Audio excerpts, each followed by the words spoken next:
వర్ధిల్లాలి, భారత రాజ్యాంగం వర్ధిల్లాలి. మిత్రులారా, ఈ దేశంలో కానీ ఈ రాష్ట్రంలో కానీ ప్రతి ఒక్క మనిషికి జీవించడానికి, బ్రతకడానికి అన్ని అర్హతలు, అన్ని హక్కులు కల్పించిన మహోద్యమమైన కఠోర దీక్షతో బాబాసాహెబ్ అంబేద్కర్ రాసిన రాజ్యాంగం ఇది. ఆ మహనీయుల వల్లనే ఈరోజు మన భారతదేశం ఇంత గట్టిగా, పటిష్టంగా, ఇతర దేశాలు ఎన్నో చూస్తున్నాము. అనేక దేశాల్లో అనేకమైన అలగడులు, ఆర్థిక అనేక ఇబ్బందులు, యుద్ధాలు, రకరకాలు. కానీ భారతదేశం ఏ నాటికి కూడా చెరిగిపోయిన విధంగా అంత పకడ్బందీగా రాసిన భారత రాజ్యాంగమే ఈ దేశంలో పటిష్టంగా, గౌరవంగా, ప్రపంచంలోనే ఒక హుండా అయిన దేశంగా భారతదేశానికి ఇంత కీర్తించబడుతుందంటే దానికి కారణం బాబాసాహెబ్ అంబేద్కర్ గారే. ముఖ్యంగా జోహార్ డాక్టర్ బిఆర్ అంబేద్కర్, జోహార్ డాక్టర్ బిఆర్ అంబేద్కర్. ముఖ్యంగా ఈ వేదికలు ఏర్పాటు చేయడానికి కొన్ని కారణాలు అందరి దృష్టికి తీసుకురావాల్సిన బాధ్యత నా మీద ఉంది. భారత రాజ్యాంగంలో బాబాసాహెబ్ అంబేద్కర్ 1940 నుండి రాజ్యాంగం రాసేటప్పుడే ఎవరెవరికి ఏ హక్కులు ఉన్నారో, ఎవరెవరికి ఏమేమి కావాలో ప్రతి అంశాన్ని రాజ్యాంగంలో పొందుపరిచాడు. అది నేను చాలా మంది కూడా తెలిసే ఉంటుంది అనుకుంటున్నాను. కానీ కొన్ని విషయాలు మీ దృష్టికి తీసుకురావాలి. ఈ మధ్య కాలంలో కొంతమంది అంబేద్కర్ గారిని తక్కువ చేసి అసలు భారత రాజ్యాంగం అంబేద్కర్ రాయలేదని ఒక అనామకుడు వాడు తులారా ప్రసాద్ అంటారు. ఆ దుర్మార్గుడు దుష్ప్రచారం చేస్తుంటే నేను కూడా విజయనగరం పేపర్లో 4 రోజుల పాటు 30 రోజులు వాళ్ళని ఖండిస్తూ ఎడిటోరియల్ రాశాను, మహానుభావుడు దయతో నాకున్న పరిజ్ఞానంతో. అయితే బాబాసాహెబ్ అంబేద్కర్ గారు మన భారతదేశానికి రాజ్యాంగం రాకముందే 1901లోనే బ్రిటిష్ కాలంలోనే ఆయన మంత్రిగా పనిచేశాడు. అది చాలా మందికి మన భారతీయులకు తెలియదు, కొంతమందికే తెలుసు అనుకుంటా. అందుకే అసలు భారతదేశంలో ఉన్న అప్పటి మహాత్మా గాంధీ గారిని, జవహర్లాల్ నెహ్రూ గారిని, సర్దార్ వల్లభాయ్ పటేల్ గారు కానీ, సరోజినీ నాయుడు గారు కానీ అనేక పెద్దలు కూడా మన బాబాసాహెబ్ అంబేద్కర్ గారి గొప్పతనాన్ని గుర్తించలేదు మిత్రులు. ఫస్ట్ మొట్టమొదటిలో అసలు ఒక సందర్భంలో అంబేద్కర్ గారిని ఓడించే సందర్భం కూడా ఉంది మహాత్మా గాంధీ, జవహర్లాల్ నెహ్రూ. ఇది వాస్తవాలు. అయితే రాజ్యాంగ తలంపొచ్చేది భారతదేశానికి ఎందుకు చెప్తున్నారంటే అంబేద్కర్ గారి గొప్పతనాన్ని 2 నిమిషాలు చెప్తే తప్పు లేదనిపించింది నాకు. అందరూ అంగీకరించాలి.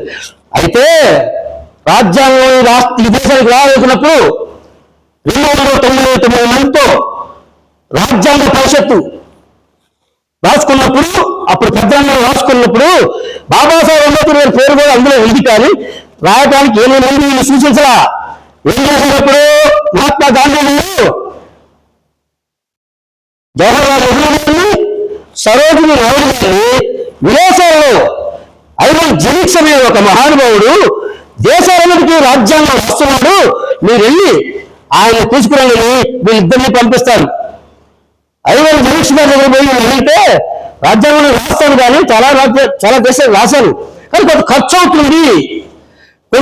అవుతుంది అని బాబాసాహెబ్ అంబేద్కర్ గారి పేరు వాళ్ళు తేలికలకి ఒప్పుకున్నారు ముందు. సరే ఏం చెప్పారు, ఒక్క నిమిషం డిస్టర్బ్ చేయండి. వాళ్ళు పోయి అడిగితే సరే నేను రాస్తాను, కొంచెం ఖర్చు అవుతుంది, మరి మీ దేశంలో అందరూ ఒప్పుకోరు, దేశం కదా ఇదన్నారు. ఏం పర్లేదు మాకు పెద్దలను కలిసి పంపించారంటే సరే ఆ రాజ్యాంగ పరిస్థితి తీసుకుంటే అందులో 5వ పేరుగా బాబాసాహెబ్ అంబేద్కర్ గారి పేరు ఉంటుంది. అది చూసి జెనిక్స్ గారు అంటారు, ఎవరంటే బాబాసాహెబ్ అంబేద్కర్ గారే కదా, అంబేద్కర్ గారే భారతదేశమే కదా అంబేద్కర్ గారే అంటే అవునంటారు. ఏమయ్యా మీ దేశంలో ఎంత మేధావులు పెట్టుకుని, మీ దేశంలో ఇటువంటి మహోన్నతమైన మేధావులు పెట్టుకుని నా దగ్గరకు వచ్చారేంటి మీరు రాజ్యాంగం రాయమని? నాకున్న అనుభవం, నాకున్న జ్ఞానం, అంబేద్కర్ గారు ఉన్న జ్ఞానంలో ఇసుక రేణు అంత ఆ మహనీయుల గురించి మీకు తెలియదా? నా దగ్గరకు వచ్చారేంటి? అదే కాకుండా నేను విదేశాలకు రాశాడు. ఎన్నో దేశాలకు రాజ్యాంగం రాస్తున్నప్పుడు ఖచ్చితంగా నాకు డౌట్ వచ్చినప్పుడు, నాకేదో సందేహం వచ్చినప్పుడు భారతదేశానికి వచ్చి ఆయన దగ్గర కూర్చొని సలహాలు సూచనలు తీసుకుని పోయి నేను రాజ్యాంగం రాసేవాడిని. అంత గొప్ప వ్యక్తిని పట్టుకుని మీరు పెట్టుకుని మీ దేశంలో నా దగ్గరకు వచ్చే ఏంటి, నేను రాయలేను, మీ దేశానికి నేను భారత రాజ్యాంగం రాయలేను, ఎందుకు బాబాసాహెబ్ అంబేద్కర్ మహోన్నతమైన వ్యక్తి ఉన్నాక అని చెప్తే వాళ్ళు తిరిగి వచ్చి గాంధీ గారికి అందరికి చెప్పిన తర్వాత అప్పుడు అంబేద్కర్ గారి దగ్గరికి వెళ్తారు. అది కూడా రాజ్యాంగం అనే ఒక ఈ వాడినప్పుడు రాజ్యాంగ డ్రాఫ్ట్ కమిటీకి చైర్మన్ గా అంబేద్కర్ గారిని పెట్టి 7 పెడతారు అనుకుందా సభ్యులు. అందులో రాజ్యాంగం రాయటం మొదలుపెట్టిన తర్వాత అనతి కాలంలోనే ఇద్దరేమన్నా దేశం విడిచిపెట్టి పోతారు. ముగ్గురు సొంత వ్యాపారాలతో వాళ్ళు రాహాలు కావట్లా ఒకిద్దరు చనిపోయారు. ఇంకేం చేయాలి, బాబాసాహెబ్ అంబేద్కర్ గారు ఒకే ఇది. అయితే ఆయనే కూర్చొని రాస్తూ రాస్తూ రాస్తూ రాస్తూ కఠోర దీక్షతో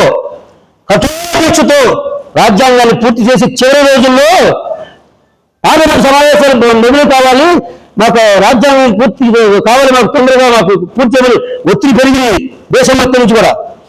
అప్పుడు అంబేద్కర్ గారు ఆయనకు ఆరోగ్యం క్షీణించింది. అమరావతి విగ్రహాలు వల్ల బొట్లుగా ఊరు కాలుతున్నా కూడా కూర్చుని కాల్చి లేకుండా పైకి వేసుకొని రాజ్యాంగాన్ని పూర్తి చేసిన మహోన్నతమైన వ్యక్తి వీళ్ళు అన్నాన్ని పోస్తుంటే కళ్ళకి నీళ్లు తిరుగుతున్నాయి మనకి వాళ్ళందరికీ. మిత్రుల దేశంలో గత 2 దశాబ్దాలుగా ఒక దశాబ్దంగా భారతదేశ మహచిత్రాన్ని మార్చాలని కొన్ని శక్తులు పనిచేస్తున్నాయి. ఇది అందరికీ తెలుసు. ఎవరిని విమర్శించగానే ఇక్కడ ఇది భారత రాజ్యాంగం నుంచి మాత్రమే మాట్లాడుతున్నాం తప్ప ఏ పార్టీకి వ్యతిరేకం కాదు, ఏ పార్టీకి మేము అనుకూలం కాదు. ఇది పార్టీలకు అతీతంగా పెట్టిన ఈ యొక్క వేదిక. ఈ భారతీయ united forum of all sections అన్ని కులాలు ఇందులో ఉంటాయి. ముఖ్యంగా మనుషుల కొద్దాయిక ఇందులో బీసీలు, ఎస్సీలు, ముస్లిం మైనారిటీలు, ఓసీలు అన్ని కులాలు అంటే దాదాపుగా నాకు తెలిసి సబ్జెక్టు కరెక్షన్ నుంచి తప్పుడు చెప్పండి 250 కులాలకు పైన ఉంటాయి అనుకున్నా. 150 కులాలు బీసీలు, 59 ఎస్సీ ఎస్టీలు, ఓసీలు అనేక కులాలు, అలాగే సంచార జాతులు కొన్ని ఎన్నో ఉన్నాయి అనుకుంటే 250 కులాలు. నా ఉద్దేశం ఏంటంటే ముఖ్యంగా దీని విషయం చెప్పాలి కాబట్టి మీ అందరికీ కూడా అన్ని కులాలు చట్టసభల్లో అడుగు పెట్టాలి. భారతదేశానికి స్వాతంత్రం వచ్చి 8 దశాబ్దాలు అవుతుంది. వచ్చే సంవత్సరంతో కూర్చుంటారు గారు 8 దశాబ్దాలలో ఏం జరిగింది దేశంలో? ఏ సామాజిక వర్గాలు బాగుపడ్డాయి? బీసీ, ఎస్సీ, ఎస్టీ, ముస్లిం మైనారిటీలే కాదు, ఓసీల్లో కూడా. ఉదాహరణకు ఒక రెడ్డి సామాజిక వర్గం చూసుకున్నాం. అందులో జాతి మొత్తం బాగుపడిందా? రెడ్డి మొత్తం బాగుపడ్డారా? కొన్ని కుటుంబాలు కొంత సెక్షన్లోకే అందులో 4% పైగా ఉన్న రెడ్డిలో ఒక 1% కూడా బాగుపడి ఉండదు, కోటీశ్వరులు ఉండదు. మిగతా 4% మంది ప్రజలు మరి 10 లక్షలు 8 లక్షలు ఉంటారు కదా, వాళ్ళందరికీ వస్తుంది. వాళ్ళకి అవకాశాలు లేవు, చట్టసభలో అవకాశాలు లేవు. వాళ్ళకి ఆఖరికి అవకాశాలు అవుతున్నారు. వాళ్ళు ఈ పైన దోపిడీ వ్యవస్థ ఏమో పాలక వర్గాలు, పాలకుల వర్గాలు వాళ్ళు ఆ 2 కులాలు చీకు ఆ కులాలు బాధపడుతున్నారు. నేను ఈ మధ్య రాష్ట్రం మొత్తం తిరుగుతున్నప్పుడు అనేక మంది ఓసీల్లో కూడా కాపులు కావచ్చు, రెడ్లు కావచ్చు, కమ్మలు కావచ్చు, మన ఊరికి వ్యతిరేకం కాదు. నేను అంతకుముందు బాధపడేవాళ్ళు. ఎందుకు వాళ్ళు అనవసరం ఈ 2 కులాలు పాలిస్తారు, ఈ 2 కులాలు పాలిస్తారని ఆ 2 కులాలు ఎందుకు ఆడిపోసుకున్నాం మనం? అసలు తప్పు కదా. మనం ఎవరైతే దోపడి వాళ్ళే విమర్శించాలి, వాళ్ళే శిక్షించాలి. అందరికీ ఆపాదించకూడదు ఆలోచించే ఇది పుట్టింది. ఇప్పుడు అప్పుడు మేము ఆలోచించింది రెడ్లు 4% 9 కావాలి, 40 అసెంబ్లీలో. మరి నా ఎస్సీ ఎస్టీ సోదరులకి 15%, 6%, ఎస్సీలో 15%, ఎస్సీలకు 6% ఉన్నాయి కదా. 75 సంవత్సరాల కింద రాజ్యాంగం రాసుకున్నప్పుడు లెక్కలు తెలిసింది. ఆ లెక్కలు మరి ఇప్పుడు వాళ్ళు పొందారు కదా, వాళ్ళకు అన్యాయం జరుగుతుంది కదా. అందుకనే అందులో కూడా 2-3%, 2%, 1% పెరుగుతారు. వాళ్ళు కూడా 2-3 పెరుగుతాయి. మరి వాళ్ళకి అన్యాయం వాళ్ళు తెప్పేస్తారుగా. బీసీ కులాల్లో 140 కులాల్లో 5-10 కులాలు కూడా చట్టసభల్లో ఆ వాసనను చూడలేదు. 80 సంవత్సరాల భారత స్వతంత్ర దేశంలో 76వ సంవత్సరం మనకు రాజ్యాంగం అమలై ఒక చాకల ఆయన, ఒక మంత్రి కాల. అదేంటే కన్నెట్టంలో తీసుకొచ్చి కన్నాలను చేసుకున్నాము, ఇరవై కులాలు అగ్ర కులాలు చేసుకున్నాను తీసుకొచ్చి వాళ్ళు మన ఎత్తులు పెట్టి ఏదైనా సామాజిక వర్గం అని అంటారు. ఇంకేం మరి మేము అసలు మొత్తం 1,00,000 మంది దాదాపుగా రజక సోదరులు ఉంటారని నాకు ఒక అంచనా ఉంది. కనీసం వాళ్ళకి మరి 10 మంది ఒక్క ఎమ్మెల్యే ఉండడు, కన్నెట్టు ఒకటో రెండో ఇచ్చి మీదే ఈ సామాజిక వర్గాలు పెట్టుకోండి. అసలు మూడో నాకు ఇవ్వడానికి ఈ దేశం మాది, ఈ దేశం సంపద మొత్తం సృష్టిస్తుంది బీసీ ఎస్సీ ఎస్టీ బడుగు బలహీన వర్గాలే, ఈ ఓసీలో ఉన్న కష్టపడే జనాలే, ఓసీలో ఉన్న కష్టపడే జనాలే పత్రికలుగా చెప్తున్నాడు. పేద వర్గాలే సంపద సృష్టిస్తున్నాయి. మీరందరూ వేలాది కోట్లు సంపాదించుకొని ఆ సంపదతో డబ్బు ఎరచూపి మీకు కావాల్సినవి రాయించుకొని రాజ్యాంగాన్ని మీకు అవసరత మార్చుకుంటూ మీకు అనుకూలంగా ఈ దేశంలో కానీ రాష్ట్రంలో కానీ ఏ బీసీ ఎస్సీ ఎస్టీ సోదరులపైన ఒక్క పెద్ద కంపెనీ ఏదైనా ఉందా? విద్యా సంస్థలోని 6 కులాలే. మరి డాక్టరేట్ వాళ్ళంతా ఎవరు? ఆరోగ్య సంబంధించిన డాక్టర్ హాస్పిటల్లో ఎవరి కార్పొరేట్ హాస్పిటల్ మొత్తం ఉండే. అలాగే ఒక కనీసం ఒక పెట్రోల్ బంక్ మన కొడుకులు ఉందా? మనం ఈ యొక్క 150 కులాల్లో లేవు. ఈ రాష్ట్రంలో ఉన్న భూమి మొత్తం ఆ పాలకుల వర్గాలు దోచుకున్నాయి. ఆ కులాలను ఆ పాలకులు దోచేసుకున్నారు. ఈ సంపద దోచుకోవడం కాకుండా మన శ్రమశక్తులు దోచుకున్నారు, మన హక్కుల్లో కూడా హరిస్తున్నారు. రాష్ట్రంలో అధికారంలో ఉన్న ఆ పచ్చికలో వర్గాలలో కొంతమందికి తప్ప ఆ కులంలో కిందన్న వాళ్ళు కూడా ఏం జరుగుతుందో తెలియదు. వాళ్ళు దోచుకొని వేల కోట్లు 10,000 కింద 20,000 కింద అడుక్కుతున్నవాడు, లేకపోతే ఏదైనా ఒక ఎకరం 60 పోతున్నానా అప్పులు ఉన్నాను, వేల కోట్లు వచ్చి నా సంపదే మనం చిన్నించిన రక్త చుక్క చెమట చుక్కలు వీటన్నిటిని దోచుకోవాలి. కాబట్టి ఇప్పుడు ఆవేదనతో ఈ యొక్క ఏర్పాటు చేసిన జరిగింది ఈ యొక్క ఫోరాన్ని. అయితే సాధ్యం 200 కులాల పైన ఉన్నాయని చెప్తున్నారు కదా, మరి ఇది ఎలా సాధ్యం అవుతుందని అన్నగారు అంటే ఆయన పెద్ద అనుభవం ఉన్నాయన. ఆయన అనుభవం అది ఎంతో చేసే భాగం అంత వాస్తవానికి. అదైతే నేను ఒక మాట చెప్పాను అన్న, 250 కులాలు ఉన్నాయి, కానీ రొటేషన్ పద్ధతులు తీసుకుంటామన్నా. మేము 100 కులాలు సమర్పించుకుంటాం, ఒక చుట్టూ 100 కులాలు వెళ్తాయి అసెంబ్లీకి. ఆ తర్వాత ఈ కులాలలో రెండోసారి పంపకుండా కళలు రాని కులాలు తీసుకుంటాం. 15 ఎక్కడ అందరూ వస్తారు కదా, 20 వస్తారు కదా. ఇప్పుడు స్టార్ట్ చేస్తే 10 రాజ్యం రావచ్చు, రాజ్యాధికారం వచ్చే సంవత్సరం రాకపోవచ్చు, వచ్చే 3 ఏళ్ళు కష్టం తిరిగి రాదు కూడా. వస్తే సంతోషం. 2 మార్కులు దేశంలో కూడా అన్న 2 మార్కులు ఎందుకు ఎలక్షన్ రిజల్ట్ చూసిన తర్వాత దేశంలో కూడా 2 మార్కులు నిజాయితీగా పనిచేసిన వాడు డబ్బులు చూడాలా. విజయ్ కంటే స్థానం ఎక్కువ నట్టుంటారు కదా. అవినీతితో సంపాదించిన శశికళ లేకపోతే జయలలిత సంపాదించిన ఈ పళనిస్వామి గారు లేదా కట్టలేదా పెట్టుంటుంది కదా. విజయ్ తిరిగింది 32 నియోజకవర్గాలు, పచ్చిపోయి లెక్కేసి చెప్పాను నేను.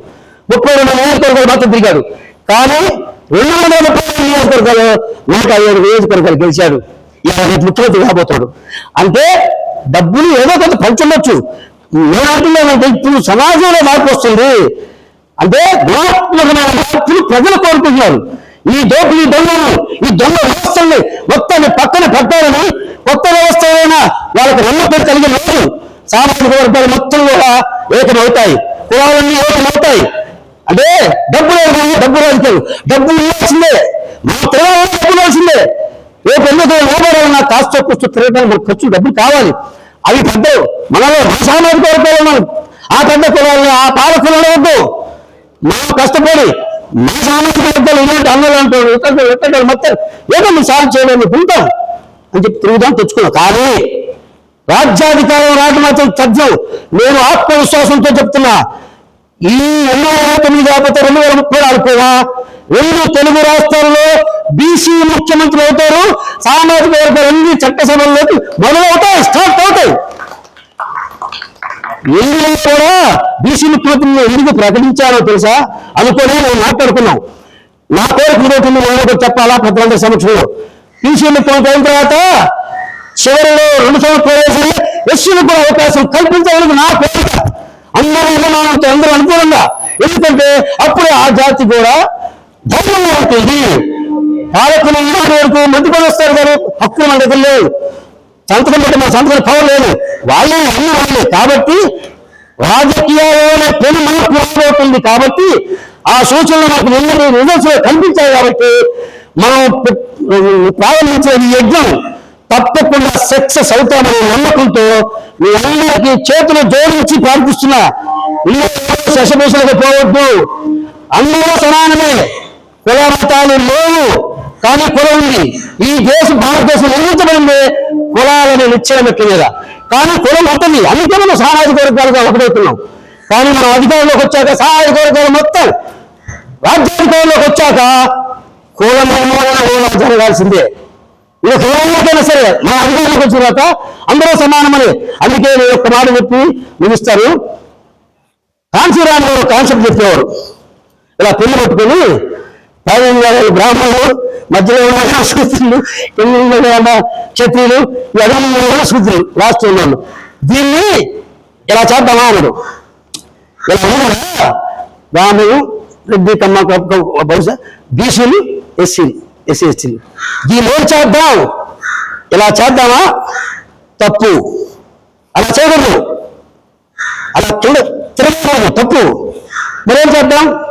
ఇలా చేద్దాం, ఇలా చేద్దాం, సమానం, సరి చేద్దాం, అందరూ సమానం అవుదాం అని ఆయన ఉద్యోగాలు స్టార్ట్ చేసి మాయావతిని మంత్రి చేశాడు. ముఖ్యమంత్రి అది వేరే విషయం. కానీ ఆయన కాన్సెప్ట్ మంచిది. ప్రతి మహానుభావులు పెట్టిన కాన్సెప్ట్ వెళ్ళి వాళ్ళు అంబేద్కర్ గారు ఎప్పుడో మీరు 100 సంవత్సరాల క్రితం ఇది రాశాడంటే ఎంత దూరదృష్టో ఈ రాజ్యాంగం రాసుంటాడు. అందుకని మిత్రులారా, మన హక్కుల కోసం బీసీలకు రాజ్యాధికారం కావాలి, బీసీలకు రిజర్వేషన్ కావాలి అన్నమైతే శ్రీరామన్న అందుపురం 30 ఏళ్ళుగా నాకు ఆయన అనేక ఉద్యమాలు పెద్ద నాయకుడు నాకు తెలిసి ఆయన సరే వాస్తవం చెప్పండి 10 ఏళ్ళు మీ అందరికీ తెలుసు. 30 ఏళ్ళుగా ఆయన చూస్తున్నాడు. నేను మగ్గులు వేసుకుంటే పిలిచి ఆయన్ని. అటువంటి వాళ్ళు కూడా ఎందుకు రాజ్యాధికారం కావాలి, బీసీలకు రిజర్వేషన్ కావాలి అనేక పోరాటాలు అందరం చేశాం కదా. మరి ఇప్పుడు అనేక వైపుగా ఉన్నదండి ఓసీలు కలిగిపోతానని అనొచ్చు. ఎన్నో మారింది. అందరూ కూడా గుర్తించారు నాయకత్వం. అన్ని కులాలు చట్టసభల్లో అడుగు పెట్టాలి.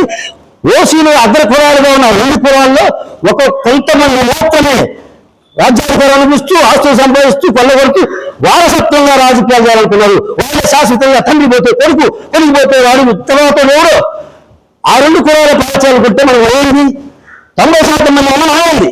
మన పరిస్థితి ఓట్లు మనమేగా. ఆ ఓట్లు మనం కన్వర్ట్ చేసుకోవడం కోసం సామాజిక వర్గాలందరినీ సమీకరించి ఓట్లను కూడా మనం ఒకవైపు తీసుకొచ్చి వాళ్ళకి మన ప్రజలకు చెప్పాలి. ఈ 75 సంవత్సరాల భారత రాజ్యాంగం అమలు తర్వాత నీటి వల్ల న్యాయం జరిగిందా? పలానా సమయంలో వాళ్ళు ఒక 3%, 2%, 4% ఉంటారు. వాళ్ళలో ఎంతమంది అయ్యారు మంత్రులు, మినిస్టర్లు? వాళ్ళకి రావాల్సిన అసలు 800 జనాభా ప్రకారం కదా. 2-3 అడిగి ఉంటారు కదా. అంతేగా ఒక రజకుడు ఆయన అంతే 20 లక్షల జనాభా ఒకరు అయిపోయారు. అలాగే నాయ బ్రాహ్మణుడు ఆగితే మాట్లాడితే అసలు మంత్రులు ఎవరు కాదా, ఎమ్మెల్యేలు ఎవరు కాదా, మిగతా 70,000 అనేక కులాలు బీసీలు 142 కులాల్లో 140 కులాలు అసలు ఆ రాజ్యాంగం వాసన తెల్ల ఆ చట్టసభలో ఎక్కడో తెలియదు. అందుకే కాంచీరామ్ గారు చెప్పిన కాన్సెప్ట్ అందరూ సమానం చేద్దామనే ఉద్దేశంతో అందరూ కలిసి అన్యాయం జరిగిన ప్రతి ఒక్కరూ కలవాల్సిందని చెప్పి భారత United forum of all sections అని పెట్టాం. ఇందులో ఓసీలు, ఎస్సీలు, ఎస్టీలు, బీసీలు అందరూ అన్ని కులాలు ఉంటాయి. 250 కులాలలో 100 కులాలను సమీకరించాలని లక్ష్యం పెట్టుకున్నాం. ఒక 100 కులాలను ముందు సమీకరిద్దాం, మిగతా కూడా చేర్చుకున్నాం. ఇప్పుడు వస్తే వాళ్ళు ఎక్కడో వాళ్ళతో పోయి మనమే ఈ పర్యటనలో భాగంగా ఎక్కడ ఏ కులాలు తెలుసుకుంటాం, అందరినీ కలుపుకుంటాం. ఎన్ని కులాలు వచ్చాయి కులాలు కలుపుకోవచ్చు. ముందుగా ఒక 50 కులాలతో రేపు 13వ తారీఖు మొదలవుతుంది కదా. మిత్రులారా, అందరికీ ఇప్పుడే చెప్తున్నాను. 13వ తారీఖు విజయవాడలో రాజకీయాల్లో 13వ తారీఖు ఒక 150 మంది తగ్గకుండా అంటే 30-40 సామాజిక వర్గాలు వస్తాయి అనుకుంటున్నాం. మాకు తర్వాత ఒక 5 మంది ఒక్కొక్క సామాజిక వర్గానికి 5 మంది అన్నవాడు శ్రీరామన్న రజగారికి చాలా 5 మంది, నేను ఒక 5 మంది, అన్న ఎస్సీలు ఆయన 5 మంది, నేను ఒక 5 మంది, అన్న ఇట్లా అందరూ కలిసి ఒక 150 మందితో అది పర్మనెంట్ బేసిక్ సమావేశం అది. ఇది ప్రాథమిక సమావేశం. అందరూ చెప్పాలి. ఈ ఉద్దేశాన్ని మీ అందరితో మాట్లాడించడానికి దయచేసి అందరూ క్షమించండి. ఎక్కువ మాట్లాడితే ఇప్పుడు ఇంతటితో నా ఉపన్యాసం వినిస్తూ వరుసగా ఒక్కొక్కరిని ఒక పక్క నుంచి పెద్దలందరితో మాట్లాడించి విలువైన సమాచారం, విలువైనటువంటి అనుభవాలు మనం అందరం తీసుకున్నాం. దయచేసి ఇప్పుడు ముఖ్యంగా ముందు పెద్దల కానించి మొదలు పెడతాను. సామాజిక వర్గాల సమీకరణలు చేసి రాజ్యాధికారం చేపట్టడానికి అన్ని కులాలను కలుపుకుంటూ ఏ కులంలో వ్యతిరేకం కాదు, ఎవరికి వ్యతిరేకం కాదు, ఓసీలు ఉంటారని చెప్పి అందరూ ఉంటాం మా ఊళ్ళో. దీనికి ఒకటే కారణం, మీరెంతో మీకంతా, ఎవరెంతో వారికంతా 100% రిజర్వేషన్లు.